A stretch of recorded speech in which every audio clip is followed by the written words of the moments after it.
नमस्कार, प्रणाम। मैं आप लोगों को बहुत सुंदर से गीत सुना रही हूँ। आप लोग गीत को ज़रूर सुनिएगा। और ये गीत है, एक औरत अपने पति परमेश्वर से साड़ी मांग रही है। और कैसे मांग रही है मैं आप लोगों को गा के बता रही हूँ, आप लोग ज़रूर सुनिएगा।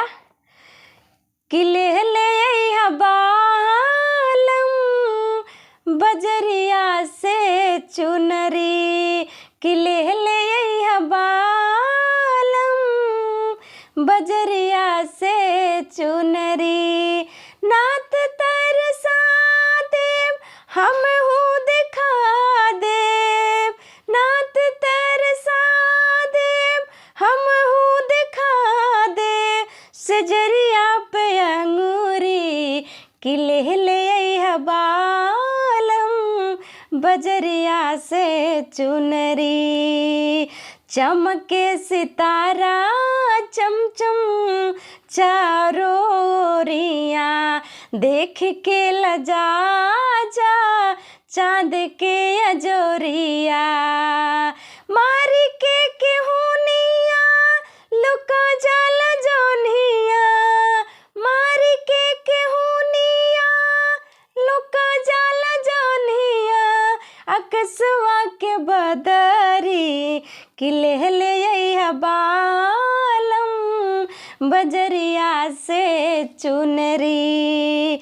मोरनी के पाँख ऐसा रंग भरवादा, अचरा पति तिली ऐसा फूल कढ़वादा, पहिरित झूम उठे ओठवा पे बाज उठे, पहिरित झूम उठे ओठवा पे बाज उठे, गुजरिया के बसूरी, कि ले बालम बजरिया से चुनरी।